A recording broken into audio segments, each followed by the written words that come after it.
Hello everyone! So since it is August, it is time for my July wrap-up video. So for the month of July, I found myself a lot in airplanes, airports, trains, so I often listen to music just to pass the time. I found myself listening constantly to one particular artist. Her name is Maha Salvador, and her album Believe is actually her debut album. Now I wouldn't call it an album per se because it does have only 9 tracks in it, and then 2 of those are instrumental. But out of the 4 original songs in her album, my favorite has got to be the song called Halika Na. It's kind of a play on words because Halika Na means let's go, and then she also uses it as Halika Na, which means let's kiss. And so I really enjoyed that song, and she features another artist, another Filipino artist. His name is Abra, and he's a rapper, and I haven't actually listened to any of his songs, but I heard that he is trending right now in the Philippines. It's very rare for me to sing to a pop Filipino song or like OPM because most of Filipino artists sing very heavily melodramatic ballads, and I don't actually listen to that genre a lot. So I'm really happy that I was able to find an artist that is really easy to listen to and catchy music, and yeah, it's a good kind of vibe to it. As for reading, I finished Franny and Zoe by J.D. Salinger. I would show you my copy, but it's being used as a stand for my camera right now. Franny and Zoe is written by J.D. Salinger, like I've said, and you might probably know him better as the writer of Catcher in the Rye. The novel revolves around Franny and Zoe, shocker. They are the youngest member of the Glass family. This novel is separated into 2 parts.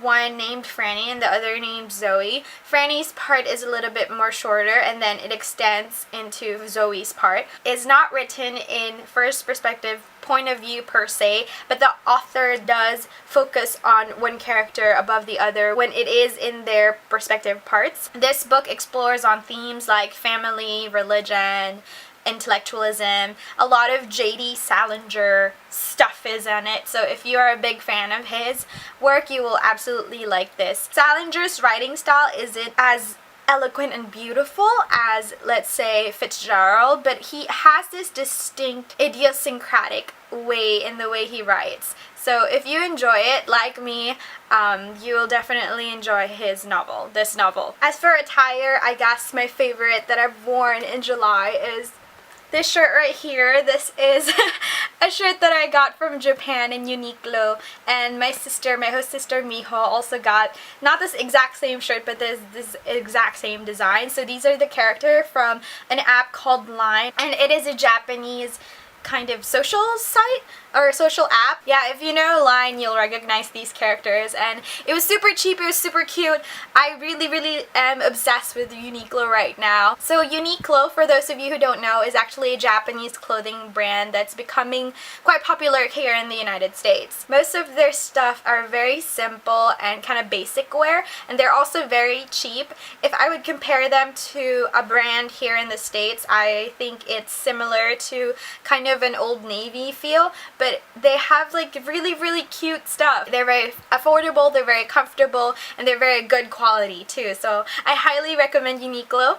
Stop by at the nearest store near you. The one closest from my house is actually all the way up to LA, which is actually a little bit better if I live in Fullerton, which I will be soon at the end of this month because school starts again. They have a few pop-up stores here and there, but I suggest going to an actual store. I believe they're building more stores in the States, so I hope that I will be able to get one near wherever I am. So like I've mentioned before, most of my July was spent in Japan and then a little bit in Florida.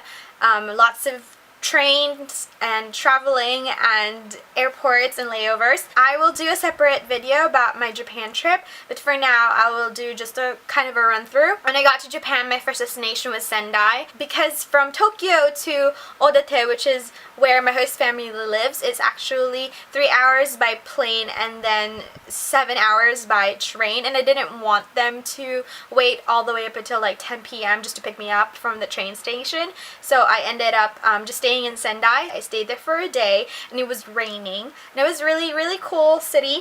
It's not as big as Tokyo, but it was really fun. If you know Yuzuru Hanyu from last Olympics, he's the figure skater from Japan. He's actually from Sendai, fun fact. After Sendai, I went straight to Odate, which is in Akita, up in northern Japan, where my host family lived. I was part of the YFU 2011 Summer to Japan program in my high school, and I was able to live with my host family for 6 weeks. And they are absolutely amazing and I love them, so I haven't seen them in 3 years. It was really, really amazing to be able to see them again and to be reunited with them, and I really, really feel at home when I'm with them. And they took me out to a lot of restaurants and a lot of food. One of my favorite food that I've tried a lot of Japanese food, and I've never tried this one. It is called monja. I believe it's called monja. I'm not quite sure, but it's a type of okonomiyaki. And okonomiyaki is a Japanese pancake, and this is very loosely translated because it's not the regular pancake that you think. It's actually a lot of vegetables and eggs and sauce. It's not the pancake that you're thinking of, but it is loosely translates as Japanese pancake. And forever my favorite is gomadango, and you can only find this in Akita. And it's a rice, kind of like a rice cake. And inside it is a sauce, black sauce.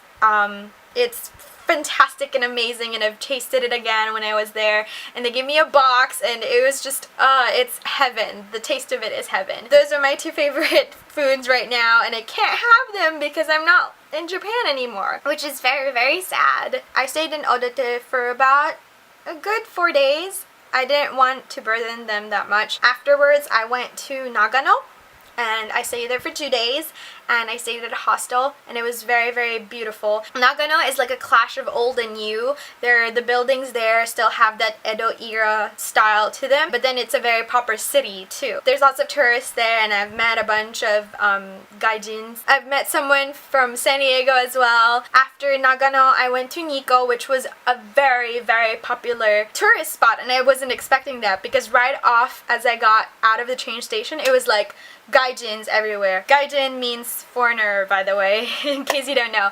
If you are looking for nature and hiking and just beautiful Japanese nature and temples, Nikko is the place to be. It is cool because of the river that runs along with it, and then you're in the mountains, and it's quite foggy and misty, and it's a beautiful place. It's a very beautiful place. The hostel that I stayed at, Nikoriso, believe that's the name, they're very, very nice and very, very kind. I mean, Japanese people are very nice in general, but they're extra nice. After Nikko, I stayed at Tokyo for the rest of my stay in Japan, and Tokyo is very big and very overwhelming. I went to Shibuya and Harajuku. I stayed in Asakusa, that's where my hotel was. I was planning on going to Shinjuku and Ginza, and there's another place that I was meaning to go to, but it was raining and I kind of ran out of time as well. I also went to Yokohama a little bit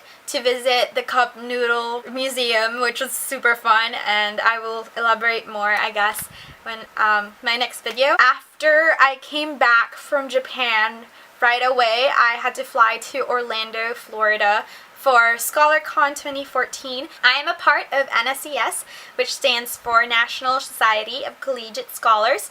It is an honor society here in the United States, and there are over 300 campuses all over the US that have NSES. ScholarCon is basically a convention for all the honor societies all over the US, and there I was able to meet a bunch of new people, which is very interesting, but definitely my highlight was being able to see John Legend. He did a little bit of a speech, and then afterwards he sang 4 songs. One of the songs that he sang was Ordinary People, which is hands down my favorite song of his, so I definitely was very not only thrilled, but it was just complete euphoria hearing him live on stage. I was also able to hear speakers like Jenna Bush, Eric Kuhn, all these other great people, and so it was a very nice experience. So afterwards I came back and I'm here now, and it is August, and it's quite a journey. My July. August is gonna be really, really hectic and busy, but that's okay. That is my life. So I will be ending this video like this, I guess, and I will see you guys next time. Bye!